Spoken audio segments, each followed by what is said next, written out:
shoestring. Never been supported by whatever. All on her shoestring. Which is terrible sad, because if there was somebody that had taken all her production, what she's done, on over the years, we would have had a fantastic show for people to see what happens in the world.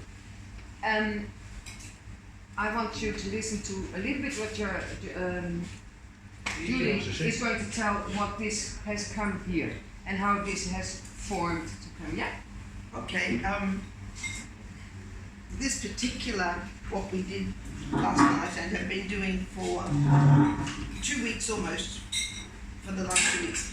A couple of years ago, I was in Japan, and a very lovely teacher there asked me whether I would write a piece of music theatre which was especially for young people to perform, about how they could make their way in the world, the best way forward, because the world is in such a dire state. And he wanted me to write it for his students, and he also, because he was a Japanese man, he wanted to invite performing young people from China and Taiwan and Korea, because those parts of the world have had bad history in the same way that parts of Europe have had bad history, you know? So he thinks it's a very important thing that the young people can overcome the bad histories by forming friendships across all those barriers. And so he asked me to write something which would speak to young people. And I couldn't find any story anywhere in a book or online that was just what I wanted. So in the end, my daughter and I sort of made it up ourselves. And so we've written about a girl called Sophia, who is unhappy with herself. She's unhappy with her mother being ill. She's unhappy with the world having so many environmental crises and so many wars. She's basically not coping at all. And she is met by a strange figure called Gaia's messenger, who tells her that if she will listen to this melody that he plays, and the Gaia's messenger character plays it on a little ocarina, and she must learn the same melody. He gives her the ocarina, and she has to learn to play this melody on the ocarina and to recognize it if she hears it played by other people on other instruments or sung, and that will help her know who to trust. So it's basically an analogy for right thinking, sort of right way forward. And so the whole story is this hero's journey of the girl trying to find her way forward in the world, how to help the world and help the people she meets and so on. And I didn't know in 2017 when I wrote it, I performed it with whoever this Japanese teacher wanted. And so that was a lot of Japanese people, and some from Taiwan, some from China, some from Korea, and a very small number from elsewhere. A small number from Australia and a small number from Switzerland. I think one from Switzerland, yeah. And then when we did it, it was great. And I thought, it's a shame not to do it in Australia, because my daughter and I, who, dreamt it up, we really wanted Australians to hear this. And so then I put out a message to all the people I've ever worked with in Steiner schools around the world and said, who would like to perform this in 2019? And so then I got a fresh wave of performers. A few were the same. So Yanni was the same, Minnie was the same, Tatri was the same, Joyce the same, some of the Japanese people. Who else? Sharon. Yeah. And this time we had more Australians, because we're doing it in Australia made that a bit simpler, I suppose. Fewer Japanese, because before in Japan, of course, many Japanese. And this time, 8 Japanese people. And this time, no Koreans, they really wished to. They sent me messages saying they wanted to come. Hang on a minute, I'm hot. And so this is 75 people that you talked about that was in this fire, the day lessons formed. Well, in 2017 it was 100. Oh, shoot. Yeah. Anyway, so the Korean people in the end didn't come this time because they felt their English was not good enough, and they were so scared. Several of them said they really wanted to come, but they were so scared that they did not have enough English. And some of the young people in Korea said, we cannot find an adult to come because I said every young person must have an adult who can care for them. And they could not find an adult from Korea who could come to be their person, you know. So I was sad about that, but that was the way it was. And the Chinese people wanted to come, but the dates were bad for their school, and their teachers said, no, bad dates. So they didn't come.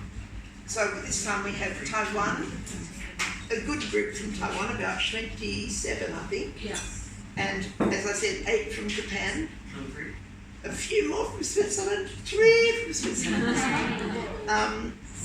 more from Australia, and this time from India, because I've been teaching in India for many years now, but they don't sing in tune very easily. It's very interesting to try to work out why they don't. I've been discussing this topic.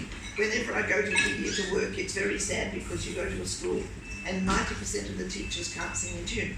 Well, if the teachers can't sing in tune, what hope do the children have? So it's been a big job.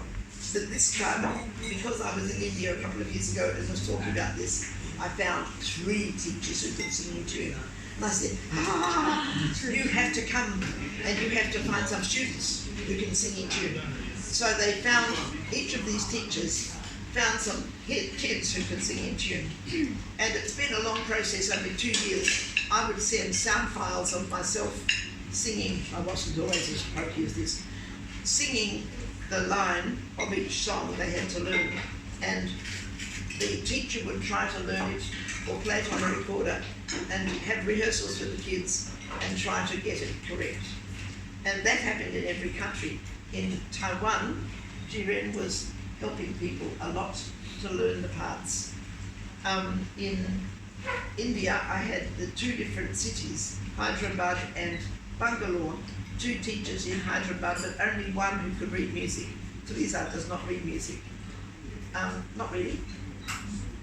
Ian is beginning to read music okay, so he would help the rehearsals in Bangalore. In Hyderabad, Mary is beginning to read music enough, she helps them. She was going to be one of our good guitar players, but she broke her arm about a day before, very close to the date we were leaving. She broke her arm, so she could not play. She was so sad. Anyway, so that each of these people have found students and also some teachers and parents who are good singers. Singing is the bottom line in Wayfarers. If you can't sing, if you don't like singing, don't come. Then we can add to that. If people learn to play instruments, that's great. If they like acting, that's great. If they like dancing, that's great. If they like making and working puppets, that's great. So the singing is the bottom line. Just occasionally that backfires.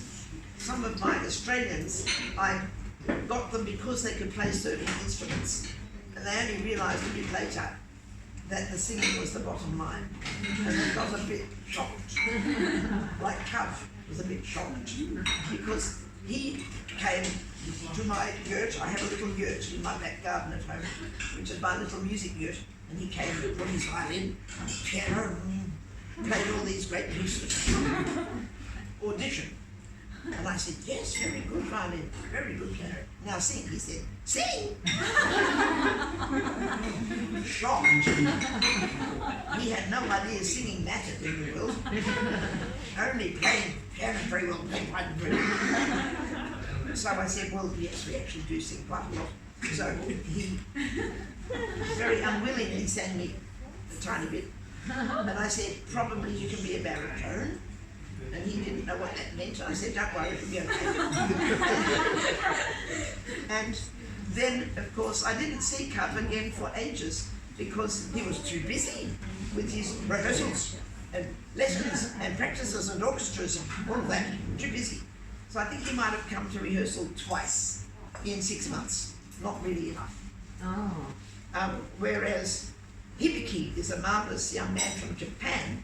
He came early, especially so he could get on top of the music and improve his English as well. And he was great. And he sings, perfectly well. He's also a great recorder player and violinist and a marvellous young man in many ways. He helped me with this book. So this book, the first half of the book is all the new songs that Wayfarers have written as well for this tour.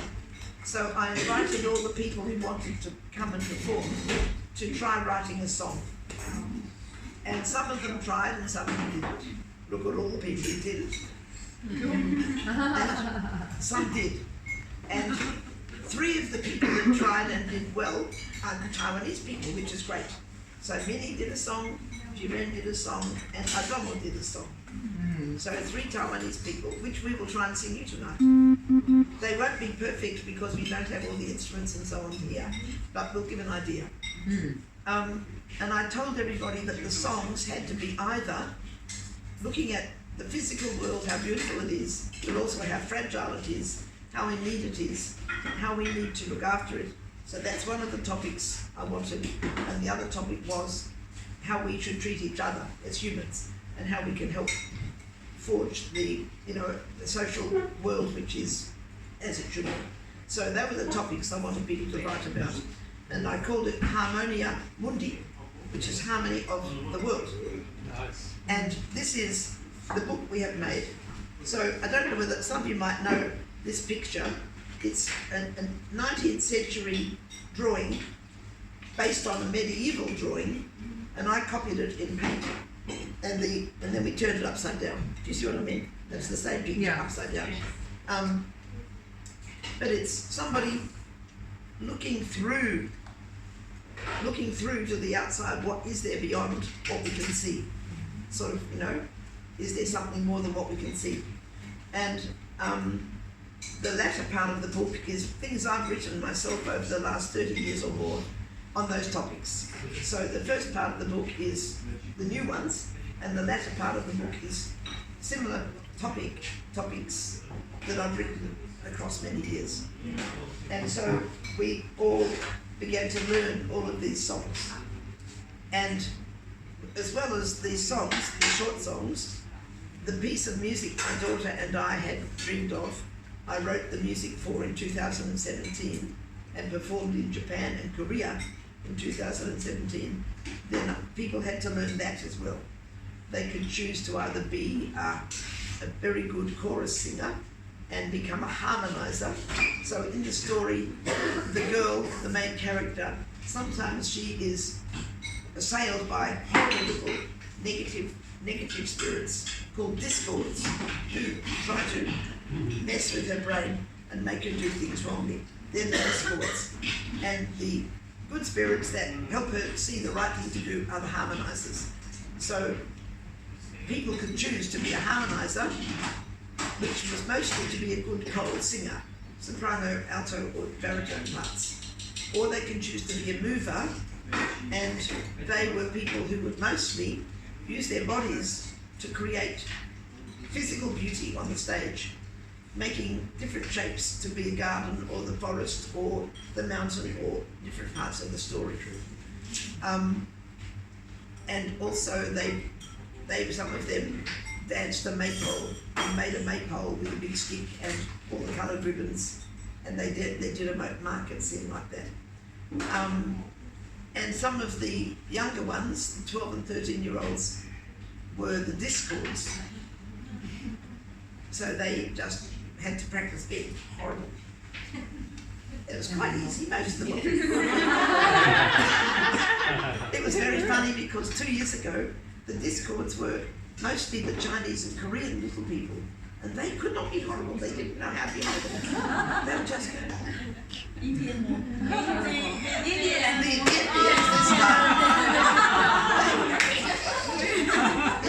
It was just the Yeah, very different.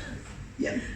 And then we had the main actors, and because we would be touring around Australia, I made most of the main actors Australian so that the audiences would get the words. Of course, when we did it in Korea and Japan, in a sense it didn't matter what they said on the stage because nobody could understand it very much. So they had narrators in their own languages in those countries. Every section, every scene, we would have a narrator explain the story before they acted it. And in Australia, of course, we didn't do that. We had one Taiwanese young woman who's not here, not today, who acted Guy's messenger. I think last night she was not too bad. I think she got strong enough. One of our performances, she got so scared of the English, she sort of retreated into herself and went all soft. Because I think she was scared of the English. You know, having to give the English strongly when it's not your main language must be very difficult. But she has a beautiful singing voice, and she's tall and imposing, and when she did it well, it worked. I think last night it worked. Yeah. That's great. And the other main actors, as I said, mostly Australian. One of the main actors was a young man from Japan who has a Canadian dad, so his English was just as good as his Japanese, you know. So for him that was no trouble. Who else was there? What was something? You need to shorten because you won't have your voice left. Yeah. Anyway, so we practiced all this for 2 weeks in end of June into halfway through July. We rented a big conference centre near Yass, just near Canberra, and rehearsed there for 2 weeks.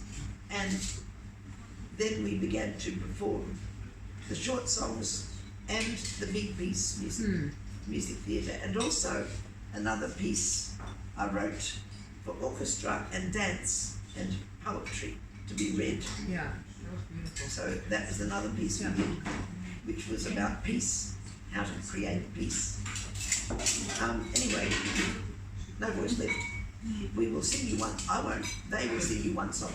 Yeah. And the one song we will sing now, the words are by Gerald Durrell. He's a marvellous writer, you know Gerald Durrell.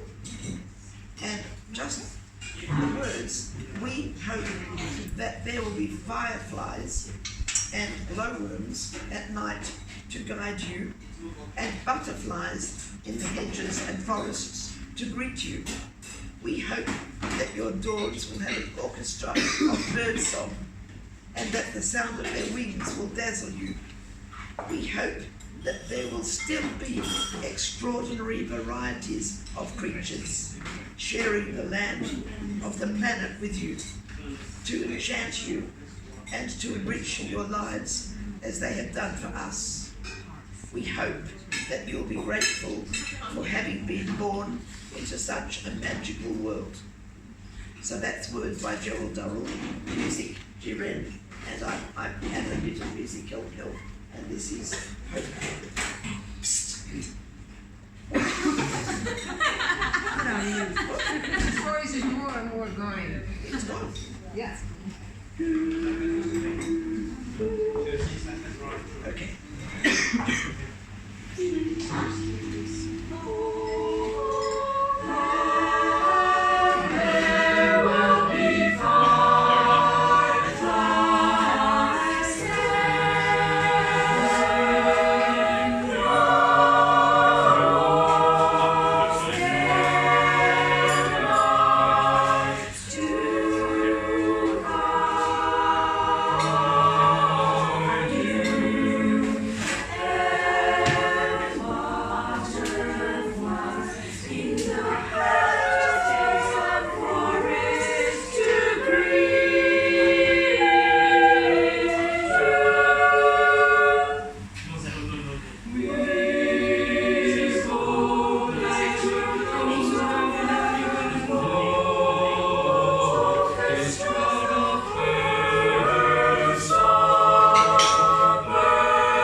and this was with 75 on stage. Wow.